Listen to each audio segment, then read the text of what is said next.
Hey coaches, welcome to I Coach Football. I'm your host, Joel Forsberg, and as you know, this channel is dedicated to helping coaches like yourself become more successful at both youth tackle football and youth 7-on-7.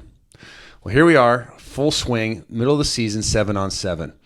I've had about 4 weekends now of games. I've been coaching the guys up. I was meaning to do some more videos during the season, but my oldest son is on a traveling 7-on-7 team, and then I coach my younger son in a 7th, 8th grade team. So needless to say, I've been all over the country. I've been at Iowa a couple times. I've been, and then every single weekend, I'm coaching my own 7-on-7 team here. And in fact, tonight is our last set of games. It's the playoffs tonight.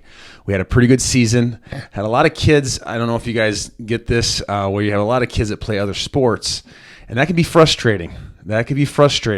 Because you're there, and if you're like me, you want to win and you want to compete and you want to give it 100%. And then you got some of these kids that like, well, they got to go to baseball practice or they got to go to hockey practice. We have spring hockey here in Minnesota, if you can believe that. So we got kids missing for that, missing for track and field and all these other different things here in the spring. And that starts to get frustrating because, you got 5 kids. I got 10 kids on my team this year.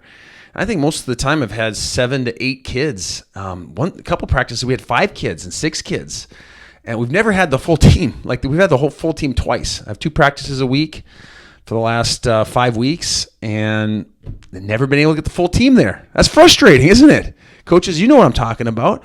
It's like you want to implement something new. I had some things on defense I wanted to work on, some things on offense. And you start to really scheme up your game plan for the week coming up, and you get there, and half the team shows up one practice, half the team the other, and you're just like, man, how am I going to implement anything? And then I mean, if you're like me, I just started getting discouraged through the middle of the season. I'm like, man, these kids, they're just not committed, and they tell you that ahead of time. 7-on-7, spring 7-on-7 is like a secondary sport to a lot of kids. But I start thinking to myself, well, these kids aren't coming back next year because I want to have a team that really wants to play 7-on-7. Unfortunately, some of your best athletes are usually the baseball players and the hockey players that are skipping for the other sports. So that adds a little bit of frustration. But a couple weeks ago, 2 weekends ago, I got really frustrated because we showed up 40 minutes early to practice before the games. We have 2 to 3 games every weekend, every Sunday, and we showed up early. We went through the routes. We're doing all the drills I've taught. The warm up. We got the touching the ball, and then we get to the first game, and it was no energy, like zero. I don't know what happened. Sometimes you guys know. Sometimes you get a game and the kids just don't show up. You don't know why. You don't know. You sort of think, is it me? Is it their home life? What is it? But when the whole team starts to go downhill, it could start to slide, and that happened to us in our first game. It just starts plummeting. The energy level, the intensity level. Guys were dropping balls left and right. I mean, left and right. I was like, what is going on here? So this is what I'm getting to. This is the whole crux of this video is me as a coach. How do I handle this? How do I handle it when I see kids not really caring enough to show up to practice all the time, not really caring enough to show up to a game like with the level of intensity that I used to have when I was a kid and I used to play with when I was in high school and college. And now you see these younger guys come in and they just don't have that intensity. They're dropping balls, and now you're losing. Now you're losing not because that team is so much better than you, but because your team is not putting in the effort and trying that hard. And that's when I really start to lose it. And that's when something comes up in me. And I know coaches that I've watched a lot of youth football. I've played against a lot of different coaches, both in tackle and in 7-on-7. I've been to a lot of games as part of the association. I'd have to travel and watch a bunch of the games, and I got a lot of younger nieces and nephews that are in football. So I've been to their games. So in multiple states. So I've seen this across the board that a lot of times youth coaches can just bring out a lot of intensity and anger and frustration and it just starts to crescendo more and more and more. The more the team is, doing terrible, and the more kids don't care, more kids are kind of going lackluster and talking back or not trying. Coaches can lose it. I can lose it. It's a high pressure situation that you don't get in a lot of other scenarios, that you are just competing. And the more competitive you are as a person, the more competitive you are as a coach. And the more competitive you are as a coach, the more you have the ability to go from here to here real quick with your emotions. And usually the emotion when you're losing and kids aren't really trying, and you got other things like maybe referees making terrible calls, and you could hear in the background some parents that are yelling things, maybe they might be saying, get my kid in there, or that wouldn't happen if my kid was in there, or something like that, or you have the background in your mind that you've had those conversations with some parents. It starts to crescendo. And I'd say a few weeks ago, I was just like, man, my wife had to come up and say, you just got to calm down. You just got to calm down. And whenever she does that, then I know I crossed the line. Right? How many of you coaches know you need somebody like that can come right down on the field and say, look, you got to calm down, because it's an emotional situation. Come on, guys. We wouldn't be coaches if we didn't love the emotion of it, right? With the excitement of the thrill of winning and the agony of defeat. But there is this constant tension with the passion versus over emotional, out of control, just like, yelling like, oh, you don't drop the ball, like when a kid drops the ball, it's like, oh, everybody heard that one, it's like, and maybe like the fifth time in a row a kid's dropped the ball. It's like, you got to catch the ball, it's like, that wasn't very beneficial. We've got to learn. What I'm saying is this: we've got to learn as coaches to be able to be constructive and passionate. We've got to have a couple things. We've got to have the person that can come down the sideline, whether it be another assistant coach that you really trust, or your spouse, or your parent, or somebody, your brother, somebody can come down and say, "Look, man, you got to calm down. It's a little bit too much, right?" So we got to have that person. We got to get to the point where we can step back a little bit and be like, it's not the end of the world.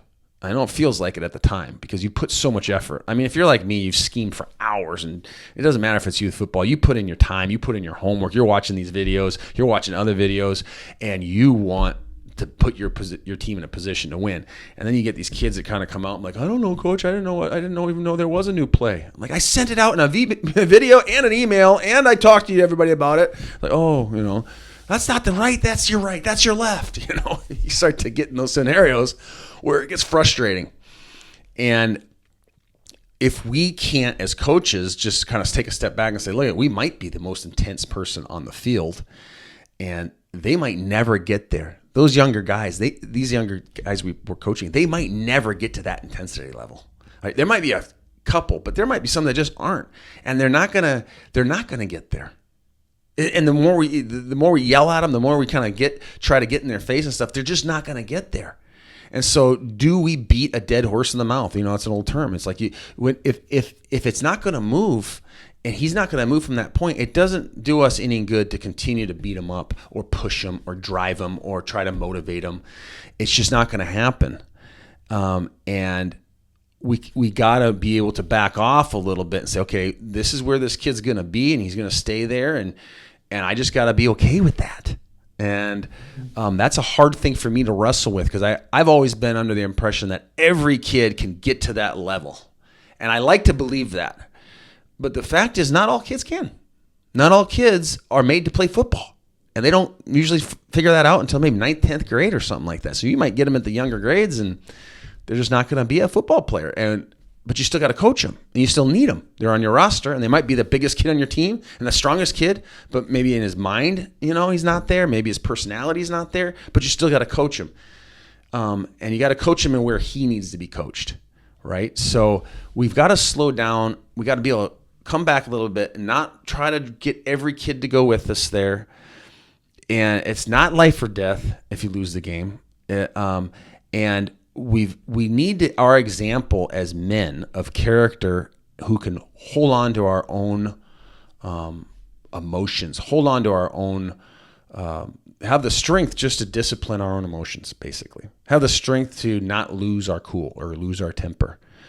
Is more critical that these young guys see that in us as a role model than for us to try to motivate them to a win.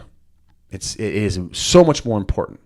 They can look at us and say, that's how I want to be. I want to be like Coach so-and-so, Coach Forsberg.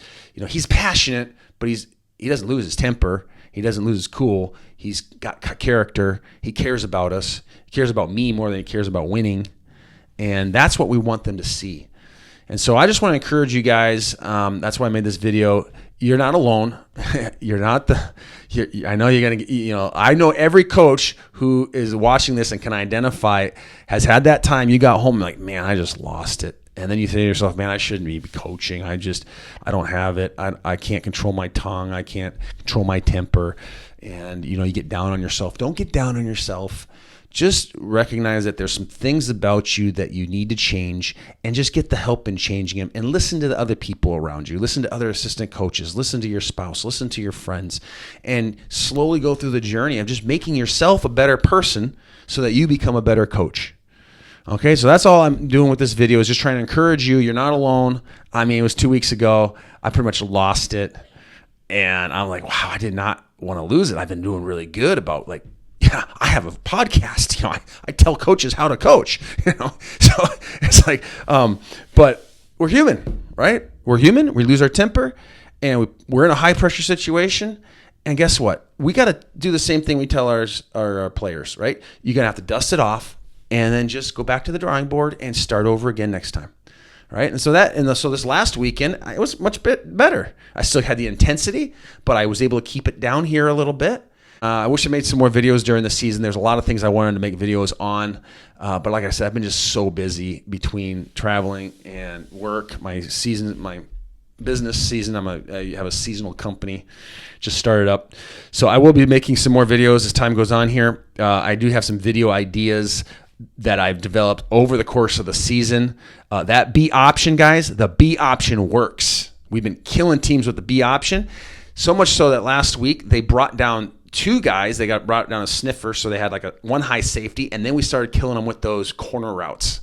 So I don't know where you guys are at in your season, but kill them, beat them up with that B option. When they adjust for that, hit them with the corner routes. They're going to be soft on the outside, deep on the outside, and that's how we won all our games last week, by exposing them deep on the outside, because we were definitely gutting them with the B option up the middle. They just can't handle it. So anyway, if you haven't seen that video, go back and look at the some of my other videos on the different play concepts. Thanks for watching, guys. We'll see you next time.